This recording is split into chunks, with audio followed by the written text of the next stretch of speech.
So good morning, good afternoon. I'm David Solomon. In addition to being the Director of Research and Creative Activity at Christopher Newport University in Virginia, I'm the current chair of the Undergraduate Research Programs Division of CUR, and I want to welcome you to this month's Undergraduate Research Programs Exchange. These 50-minute Zoom sessions are monthly facilitated exchanges of ideas and information on a variety of topics and issues related to undergraduate research programs. Sessions are recorded and will be made available in the CUR community and the CUR URP website. These exchanges are not designed to be formal presentations, but instead will begin with very brief introductions by facilitators and then open for discussion. Today's session addresses best practices in engaging first-year students in undergraduate research. And we're fortunate to have colleagues representing 4 institutions to facilitate the session. And first, I'll ask our guests to introduce themselves and then each talk for a few minutes with a couple of slides about their practices. And we'll have plenty of time for questions and discussion. So we are going to start off with Sarah Firstel at LSU, and I want to see whether or not I got the right slides up here. Is that right? Everybody seeing that? Yes. Yes, good. Okay, Sarah. Hi, everyone. I'm Sarah Purcell. I'm the Director of Undergraduate Research here at Louisiana State University. And within our Office of Undergraduate Research, we have a couple of different things that we do to help engage with first-year students. So my first slide is all about outreach and promotion to freshmen and first-year students. I'm using freshmen really to refer to anyone who's a first year. So obviously we attend all freshman orientations throughout the summer. And then also during Welcome Week, I'm sure most of your schools have a Welcome Week the week before school, or maybe not, but I'm assuming so. We host an info fair. This is a table event where we actually invite faculty to come to the tables, and many of them will bring items from their different research labs, things like this, and then the freshmen then can go to that as part of the freshman Welcome Week activities, meet faculty. For many of them, this will be the very first time they're meeting professors or researchers of any kind. Also at that event and many of our other events, we have our research ambassadors. This is our group of students that you see in the photos below. These are obviously research students who, as they like to say, embass about research. They're a great group. And what I always like to say is I try as much as possible to put students in front of other students. So I'm always there. I'm always at all of these events, right? Particularly to answer very hard questions about like funding and things like that. But in general, we find that first year students are really just asking simple questions like, how do you find a mentor? How many hours a week do you work? What experience do you need to have? The answer is none, typically. But we want to have other students talking to them. So we put our ambassadors in front of those students at all of these different things. The ambassadors also host their own events. So they have a fall panel and a spring info fair.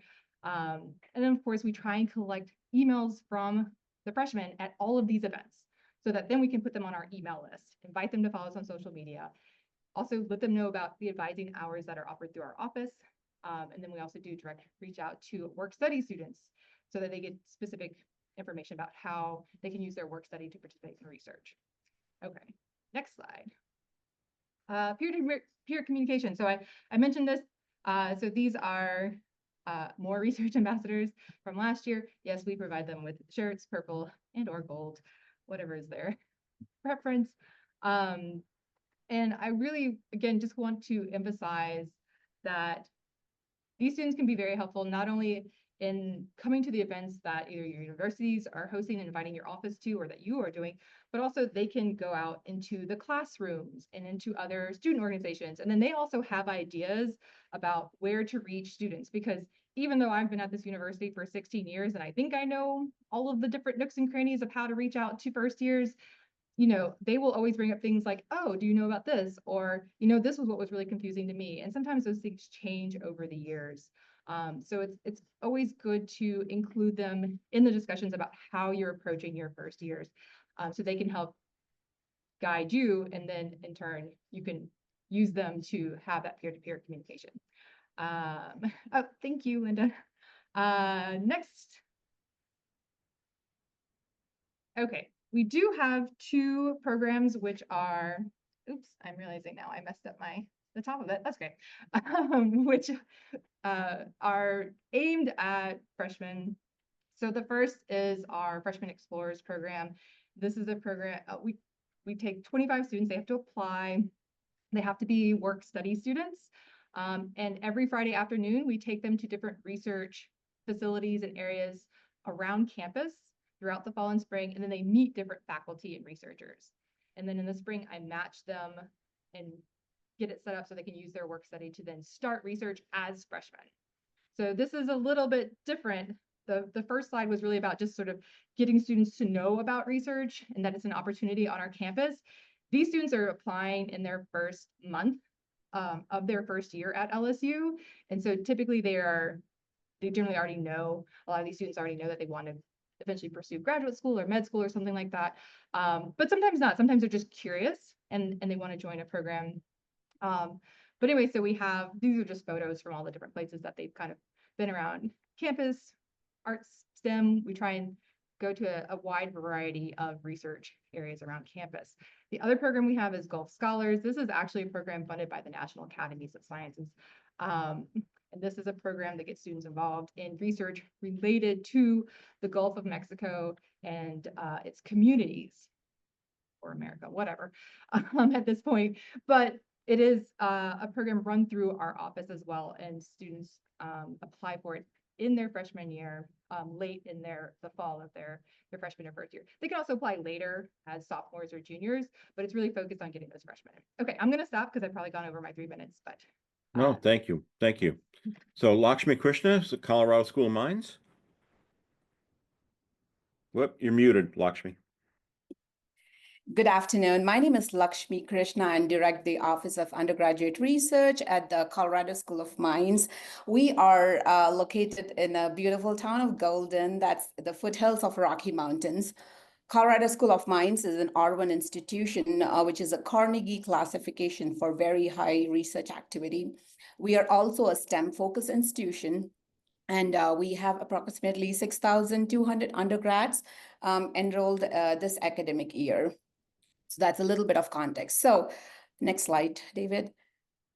So Sarah talked a lot about outreach, what they do, and we do many of those things. So thank you, Sarah, for going first and talking about those. So I'll skip a little bit of those things, but with regards to best practices of engaging first-year students at Mines, what I wanted to say is, in terms of outreach, we have events here where prospective students visit campus, accepted students, and students that have been, said yes to Mines. They visit campus, and we offer like students, undergraduate research ambassadors, table a booth. They talk to students about engaging in undergraduate research. We do an info session where they give presentations about research, right? And it's interesting, often parents come to us and like, how do we get our kids involved in this program? So that's been great. So those prospective student events, and as Sarah mentioned, all the incoming fair-aware student organizations have a booth. Definitely outreach there. Let your students do the talking, collect email addresses. And with regards to advising, especially first-year students, it can be overwhelming coming to a big campus and like a lot of research opportunities available. So I think it is very important for the Office of Undergraduate Research staff to like offer this advising, talking to students about, hey, you're interested in sustainability. What does that look like on this campus? Who are the faculty that do this research? And likewise, students definitely also offer their advice on like course load balance, right? So a huge component. Developing a program that is tailored specifically for first-year students. I know that, when we started, I'll talk about it in the next slide, the first program at Mines. Before that, we had a lot of seniors, juniors doing research, which is fantastic. But there was almost this like, first-year students were hesitant because they didn't have the disciplinary knowledge. So really having a program tailored for the students help change the culture who can engage in research. And the next point is research mentors. And I feel very strongly, strong mentorship leads to outstanding research. So I have a set of mentors that are exceptional mentors for first year students, right? So I prioritize mentoring over research topic for our first year students. So definitely, having the set of mentors that are dedicated to student growth. Also, research can be very isolating sometimes, so it's very important that we foster a sense of community. This could look like pizza socials with other students and monthly ones, anything that gets students in a space, keeps them like talking about either challenges in research or just to support community.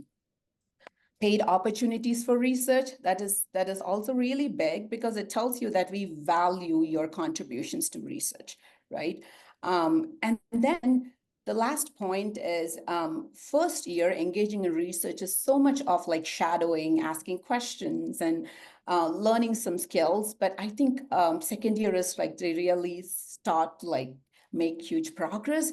So scaffolding opportunities where your first year students can, have something to like a paid opportunity or something that they can apply for the subsequent years is super important. Next slide, David. And I'm going to talk briefly about the first year innovation and research scholar training program that we have at Mines, which was piloted in 2018. So this is specifically for first year students. No prior research experience needed, no GPA requirements.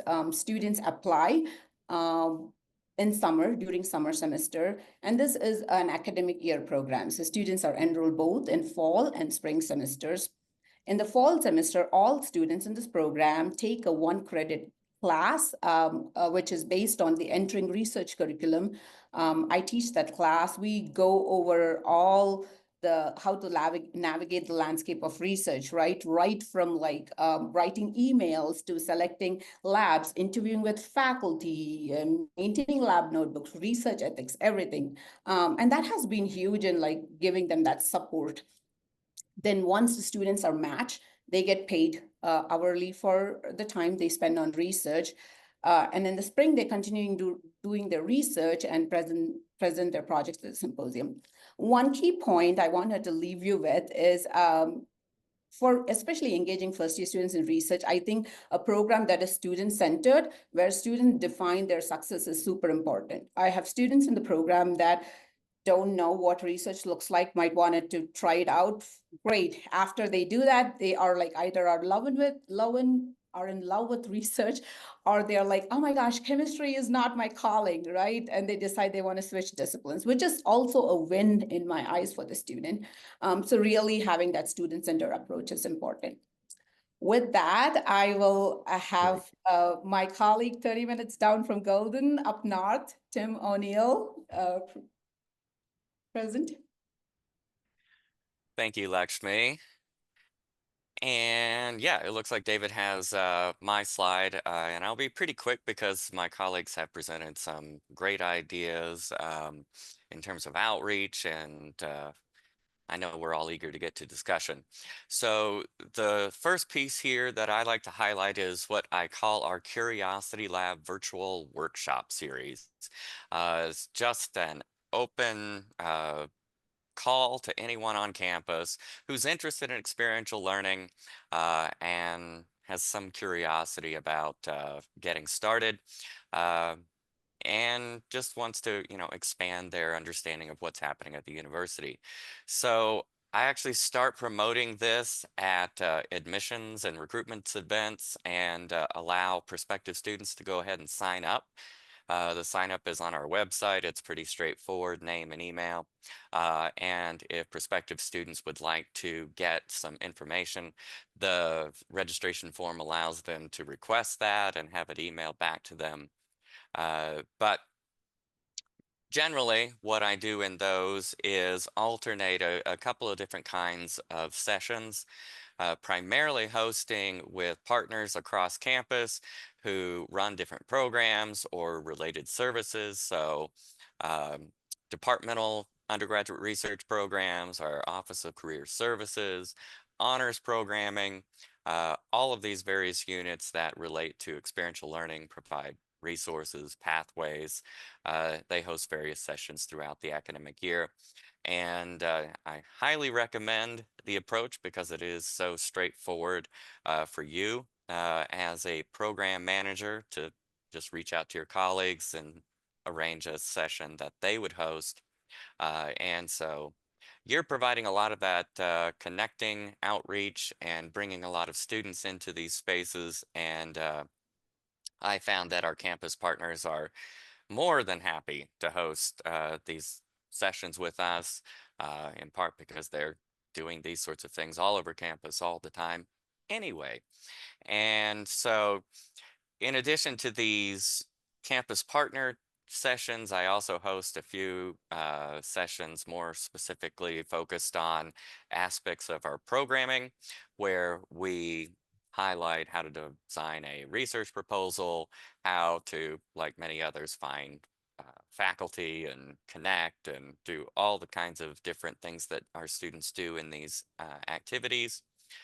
And with that, I would just transition over here to our other aspect of the whole first year nexus, and that is our open opportunities. And what this is sort of like a small scale REU program on our campus where I invite faculty to apply for what we call teen grants, and they are telling us what kinds of entry level projects they might want to host. And we do a competitive funding process for that. And the end result is that the winning team grants get posted as this menu of open opportunities that students can choose to opt in to apply for. And what this often does is provide entry points that are staggered throughout the calendar year rather than uh, all or nothing, hit or miss sort of deadline, because the faculty will operate these throughout the summer and the academic year, and everybody's invited to manage their own timeline. So I find that this provides an entry point for our first year students who are just curious about some of these things, and maybe just need some ideas about what kinds of things they might want to do or how they might get involved. And because these are team grants, they're not they're not requiring students to work on their own and come up with concepts. They get that community of peers and the whole research team. And we find that it provides a great launching space for students who want to design their own projects moving forward. And so it's become one of these fairly easy to operate aspects of our programming where we simply open up the opportunity for faculty to manage each of these things, like many of you have seen REUs do. They can get a little confusing for students for sure, just like REUs with multiple deadlines. But our office provides some navigation space for students if they're having some difficulty uh, locating something that is of interest to them. And I will, oh, I see Lakshmi put the link to our office. I'll put the links to these various things on our in the chat here in a moment. And Great. So we're going to pass it on yeah. to Sarah Humfeld at University of Missouri. Thanks, David. Good morning, everybody. Hello from the University of Missouri. We're about straight east of Tim on I-70, and we're about straight north of Sarah Ferstel on I-55. So coming to you from the middle of the United States. I want to chat with you a few common themes that my colleagues have brought up, but I really want to focus on some of the efforts that we engage in before students set foot on campus, that very first week that they're here after they move in, and then a couple of programs that we have and that we help facilitate during that first year. As are my colleagues, we are also a Research One university. We have approximately 30,000 undergraduates, and Mizzou has recently approved a new strategic goal, which has us graduating all of our bachelor's earning students having engaged in 3 or more high impact learning practices. So We are now very focused on helping students to learn about opportunities in undergraduate research and what that means, in addition to internships and study abroad and writing within the curriculum. So that's a new strategic goal that our office is going to be particularly focused on in the next couple of years. David, if you can go to the next slide. So before students arrive at Mizzou, they are required, this is really great, they are required to submit a pre-advising questionnaire because they will have the opportunity to come to campus during the summer, meet with their advisor, sign up for their classes. Not all students make that campus visit during summer welcome, but many of them do. But they all have to submit this pre-advising questionnaire, and it asks questions about concerns that they might have about academic preparedness or their finances. It asks about a variety of interest in social activities, and it asks them if they're planning to engage in certain high impact practices, such as study abroad and undergraduate research.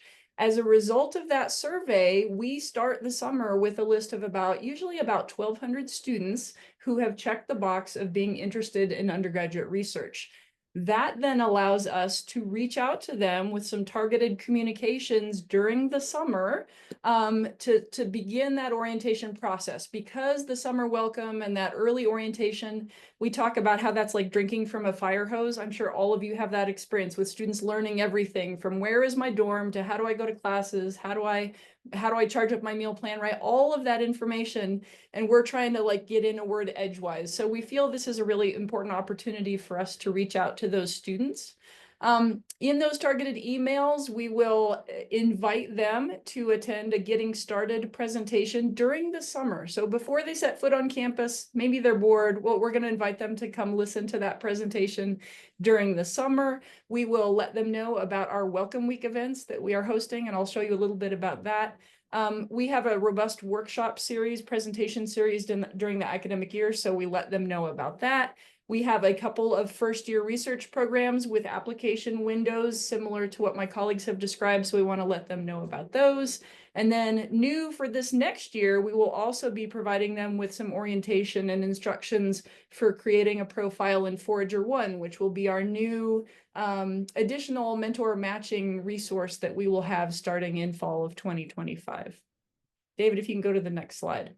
So Welcome Week, that's that interesting time between when first-year students move into the residence halls and when classes actually begin. Here at the University of Missouri, that Friday has been set aside as academic day. So they have other days to do icebreakers and learn about campus traditions. But on Friday is an opportunity for students to meet again with their academic advisors, to learn about their program, to have some programming from their college. But also offices like ours, the Office of Undergraduate Research, we have an opportunity to do some programming as well.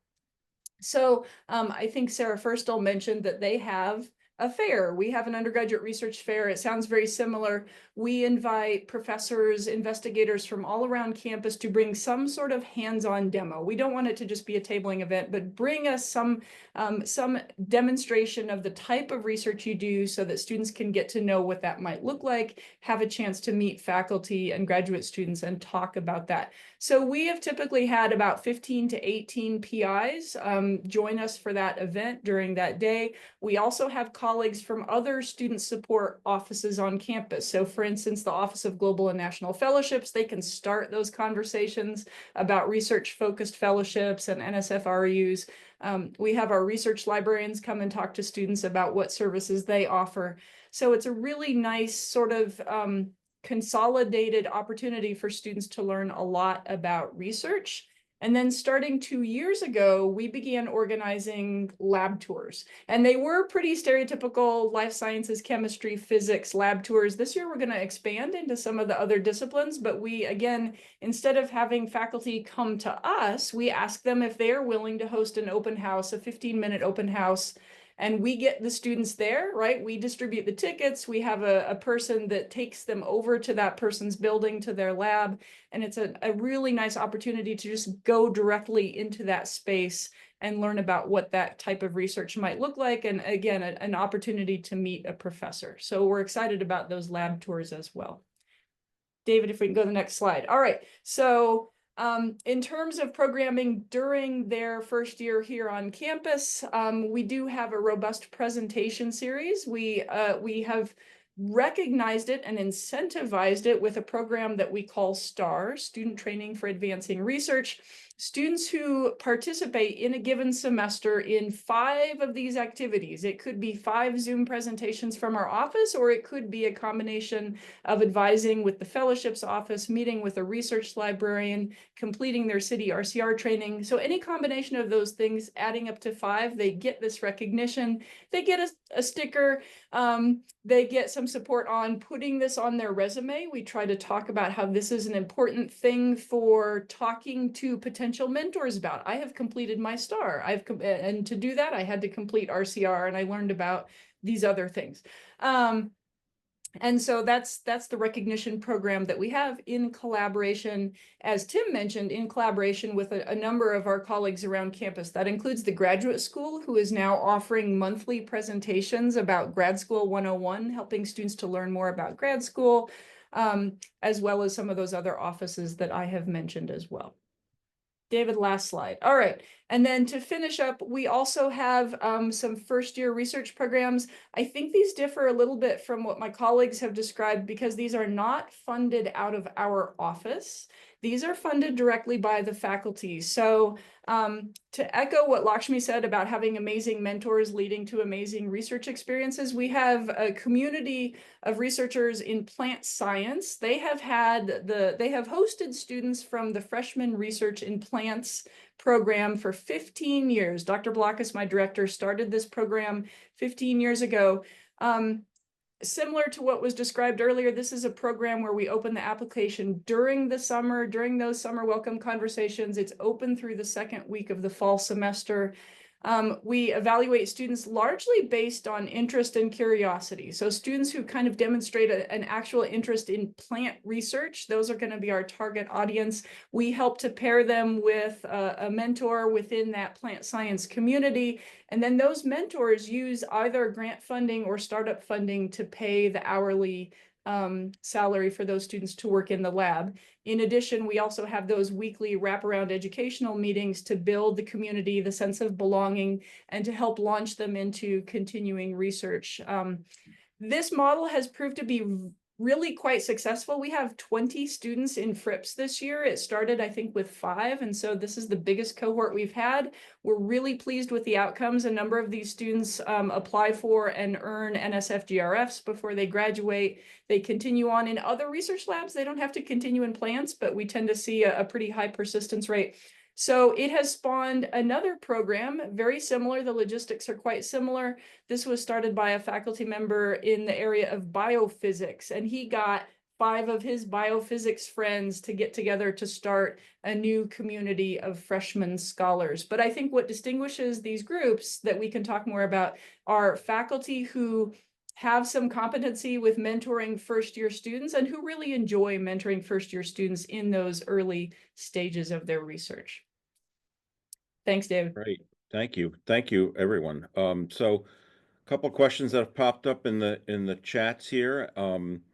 So to everyone, do you have data showing how these programs affect student retention and graduation rates? Do you track that? So David, I can quick chime in. When we started the first program, it was cohort of 20 students. Now we're 40, so we're still a small number. But we don't have a ton of quantitative data, but I do have to echo what Sarah said, like most of our NSF Graduate Research Fellowship, Goldwater, like the 5 applicants that you get to nominate, a majority of those are first scholars, and we see them publishing and all that. So that's on my list to do, to put it all together, but it's very promising.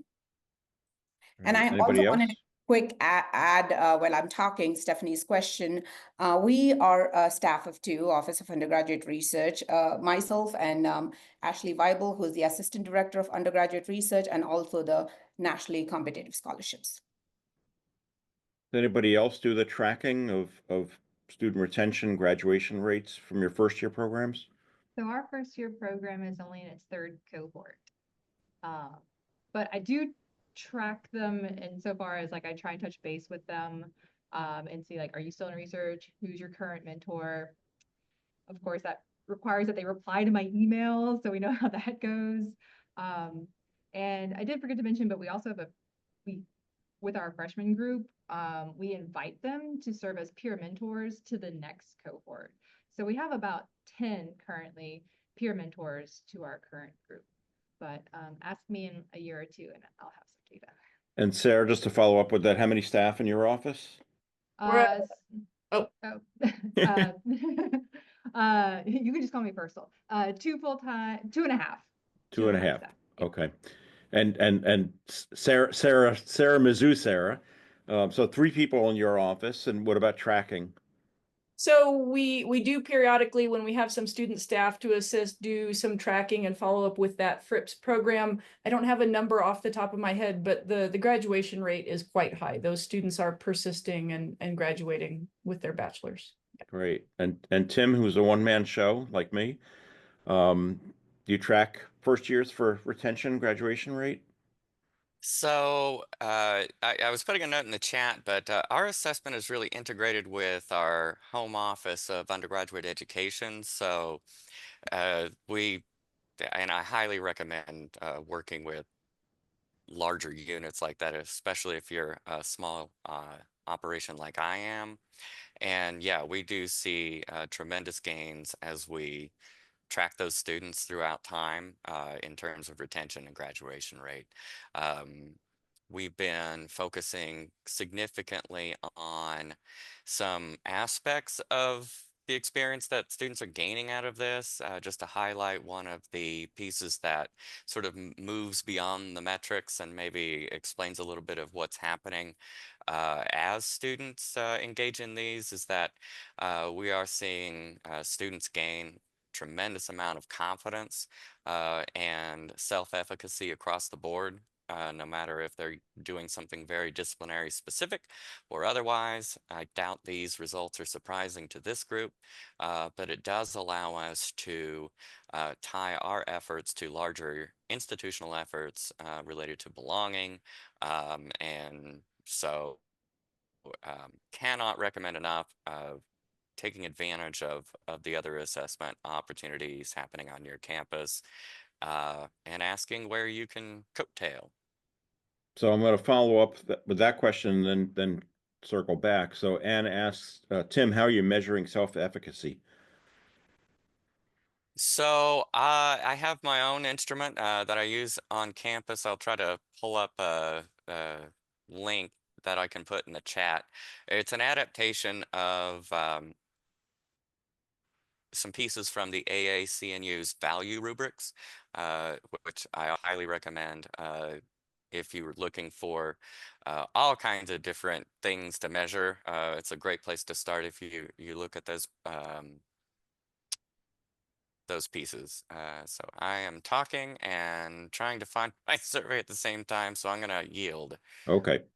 So for those who do, because I know at least one person mentioned having an actual 1-credit course. I think Lakshmi, that was you. So, I mean, how are grades assigned and what are the criteria for grading? Is it pass, fail? They do get letter grades for the class. But then the learning outcomes, I think the class is really designed for students to be successful. All the assignments is discussions, and if you're familiar with entering research curriculum, those are over 100 activities that are, well researched. And so a lot of it, like say writing a letter to mentor, right? Our very first activity, students draft the letter. So it's hard to fail in the class. And this is a labor of love. I do put in a lot of time meeting with the students and crafting that letter. So it's a letter grade. Okay. And at Mizzou, so the plant people and the biopsych people, there's no course and no grade. So this is not an academic program that shows up on their transcript then. Is that correct? Okay. Gonna come David, back here. Yes. Yeah, there was a question I just wanted to by Callie Patterson about. Yeah, that's what I was coming back to. Go So ahead. question about mentorship and about the best traits. What do you see as traits in faculty and colleagues that make up good mentors, and how do you sort of approach colleagues and instill those values? Because mentors are not necessarily born; they have to be trained. And as most of us know in graduate school, we didn't have much training when it came to this. So, are you doing much to train faculty in mentoring? Or what traits do you see students gravitating towards when they're looking for good mentors? So I was just gonna say, we don't train mentors. However, I am gonna be taking the CIMER or SIMMER training this summer. So hopefully in the future, I can offer some training to our mentors.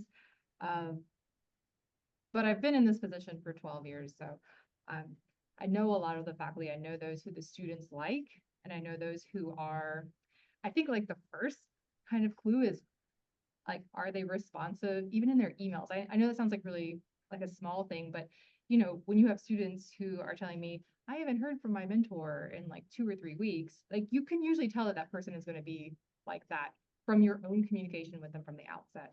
So just kind of looking at things like that. But really over the years, I've gotten to know who our mentors are. I know that's not really helpful if you're like new in your position, but you can kind of start from there, even from asking your upperclassmen, like, who do you think are the folks who would be good for freshmen? So you could potentially Okay. start there. So I'll go Tim and then Lakshmi. So yes, I just put a link in the chat to our teen grant prompt. So on the topic of mentorship is that on the front end of the process, we do ask our applicants to talk about their mentoring role, their mentoring philosophy, and much of the application is really designed like our student grants around a mentoring agreement or contract rather than a research proposal. So we spend a fair amount of time on the front end making sure that the faculty who are submitting these project opportunities really explain to us what their role will be, what their other people in the team will do, and ultimately how they will make this an inclusive space and an empowering space for all of the students. So to get funded in the first place, they have to go through our review board, which is very demanding when it comes to these sorts of aspects. Okay, Lakshmi. So at Minds, we also do the research compacts for most of our programs that are funded by our office. But I just want to chime in specifically for first year students, we don't do that. But my philosophy with first year students is they have a heavy course load, right? And that is their priority. So making sure that mentors do understand that students juggle a lot of things, right? So it might look very different than the other students, the mentoring, inviting them to the group meetings, even though they don't have a lot of time to be in the lab and do work. So that belonging, in the lab, and connecting them with undergraduate students, just shadow, right? So it's almost like they're inviting them to engage, but not expecting too much out of them, but also providing them with opportunities, right? Like, hey, we're doing XYZ, would you want to join us? So I think that's so important in the first semester. So my emphasis in recruiting mentors for first year students is definitely that, welcoming in the lab and provide them opportunities. With regards to SIMMER is great. So we have done one, and I'm entering mentoring certified. So we did that training at Minds once with postdoc and grad students, because that's what we realized, that there are so many grad students that are more often interact with undergraduate students than the faculty mentor itself. So we felt like, and they might be more excited about sitting in the room and getting the training. So we've done that, and that's been successful, but we would like to invite faculty mentors next time. Okay, Sarah, Mizzou. And I'll just third what everybody said about SIMMER. If your university has the chance to get some facilitators trained, it is a really valuable tool. And I think, like Lakshmi, I tend to focus on training opportunities for the grad students and the postdocs specifically, because we know they do a lot of mentorship. I was also just going to really reinforce, you know, in addition to the importance of clear expectation and communications from mentors in terms of that important mentoring skill, I think specifically for the first year students who are in these programs and who are in research spaces is the willingness and the acknowledgement that what success means for the students, Lakshmi talked about this, may not be like a really nice, beautiful research poster at the end of the year. So within the FRIPS program, I see a huge diversity. I see some students who have like a research story to tell. They've got a great looking poster. They take it to a regional meeting. And I have some students who walk away and say, you know, I learned stuff, but research is not for me and I'm not going to do it anymore. And those are both successful outcomes for those students. And to have a group of faculty who are willing to engage with that. And I think that is so, so valuable to have that flexibility of learning outcomes for those first year students. Yeah, great. And Sarah, LSU? Yeah, I just wanted to follow up. One of the things that we focus on with our first year program too is teaching the students themselves like what to expect, how to advocate for themselves, how to communicate with the faculty. So I actually put a lot of time and effort into preparing them and also letting them know like you shouldn't, like we're thinking you work 3 to 5 hours a week, right? Like what is like a reasonable amount of time? So while we don't have currently these sort of mentor agreements for the freshmen, we do, by the way, have that we also have grants programs like Tim's mentioning, and that is different. That is way more intense, like vetting process for the freshmen. We're just trying to get them into anything at all. But because of that, and like I said, I'm really relying on like the faculty that I know. Sometimes the students will come to me and they're like, I really want to work with so-and-so. And it's like a brand new faculty member who I don't know. So because of that, you know, again, I'm meeting with these students weekly. So I'm talking to them and we're doing a lot of like discussions about explaining like, what is research? How does it function, right? Like what is a PI, right? What are all these different words? Like what is a professor versus what is an instructor? Who are all the different things, people you're going to be meeting, like potentially like in the labs, or if you're a humanities student, how much more different would your research look, right? Because it's going to be very different for our humanities and art students. And so having those conversations before they even start in the spring with their mentors. So all throughout the fall, we're having these discussions so that they also know what to expect. We're not just relying on the mentors to tell them, but they also know. And then because they're connected to me each week, they can also tell me if things aren't going right? So like if something, you know, because I'll check in and I'll say like, all right, like, have you done any trainings? Are you getting paid? Like, have you received your paychecks? Like, these are all the things that I have told the faculty to do, and then I'm asking the students if the faculty are also doing them. So I put a bit more emphasis on like my direct communication with the students, with my freshman group, just because it's a little bit of a different scenario than with our upperclassmen who are applying to us for like grants. And yes, we have a whole advisory board that approves those. That's a different thing altogether. So another question that we have in the chat. So once you've got them hooked first year, how do you keep them motivated to continue on? We all hear about the sophomore slump. And you know, there's so much focus on first year students and juniors, and then seniors and the sophomores kind of get lost sometimes. Lakshmi? Yeah, so definitely, I think Tim talked about that funding.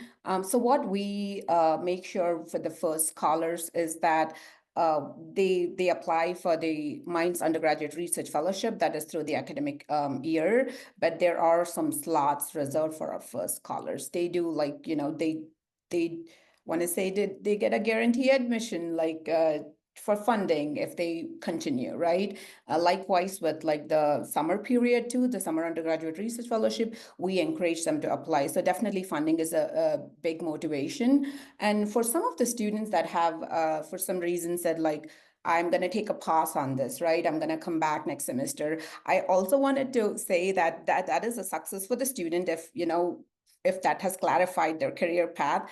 But I noticed these students come back with a better understanding of what courses can I take to be successful in research, maybe after a semester or maybe after a year. And that is the kind of data we want to collect. But this is all helping them clarify their career path and make them better be prepared when they come back to, you know, apply for research opportunities. Great, thank you. Sarah Firstel. You're muted, Sarah. Hi. Uh, one of the things that I tell the freshmen from the very beginning is that even though the program is, and they only go on these trips and things like that their freshman year, they are an explorer until they graduate, and I will, right? So I will continue to communicate with them. And then we also start thinking about the future, even as early as the fall. So we're like, okay, well, what are you going to do this summer? Do you know what summer opportunities are out there?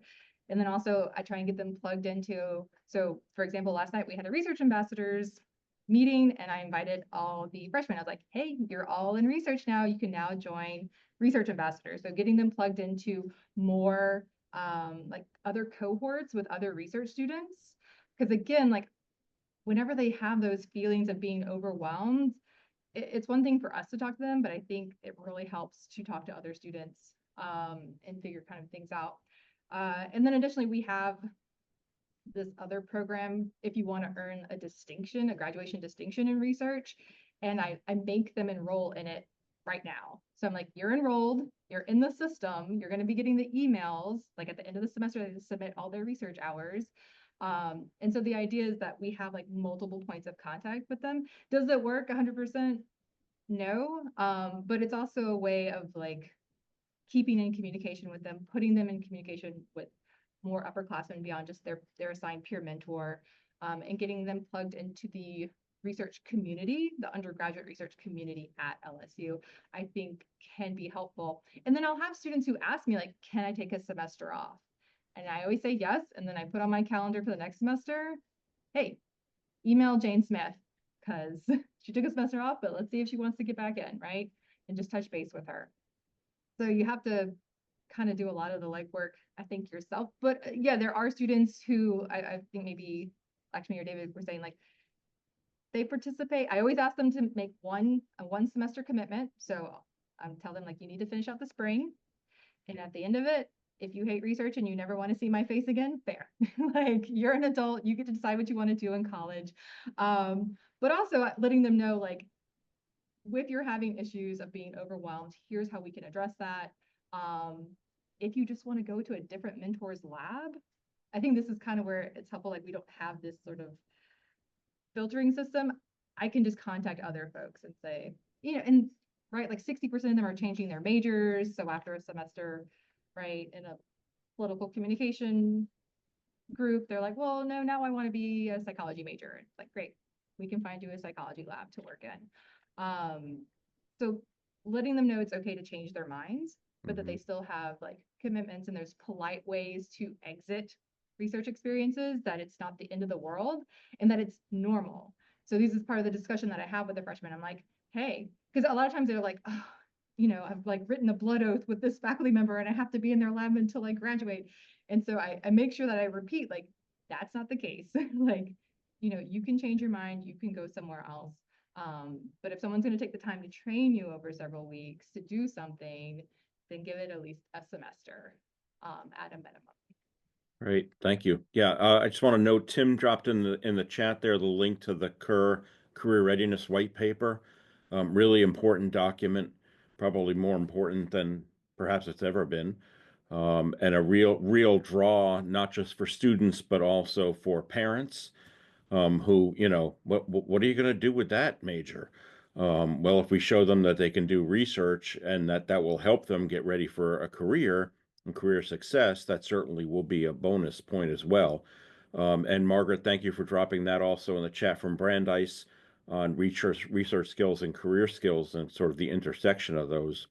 I'm going to ask our last question because we're at the end of our time here. One of the things that keeps coming up, and it comes up in the chat, came up in our discussion. Lakshmi notes that they're about encouraging students to apply for REUs. Obviously, key to all of this is the importance of mentorship, of helping students find good mentors, providing them with pathways to find good mentors, whether you're using Forager One or you've got other kinds of platforms. I know many of us have student ambassador programs where we've got ambassadors in our office who can meet with students and also serve in mentorship roles. I'm curious about the ambassador roles. Are you how are you hiring them? Are you paying them? What are the criteria to be an ambassador in your office if you have them? Anybody have any comments on that? Sure. David, we have about 5 to 6 ambassadors. We don't pay our ambassadors. Our ambassadors need to have at least 2 semesters of research experience, and typically they've presented once at the symposium. But what we do offer our ambassadors is a travel grant to present at a conference. And I think these are individuals who truly enjoyed research and, share that passion, right? Most importantly, I think that's definitely a big criteria. All right. Anybody else? Sarah? So we have 2 different groups. Our peer mentors, we pay them, and they have very specific things that they need to do every month. They have to meet and contact their mentees, and they have to attend monthly meetings with me where we do different trainings. Our research ambassadors is actually a student organization within our office. It's kind of weird. It's called like a departmental organization here at LSU.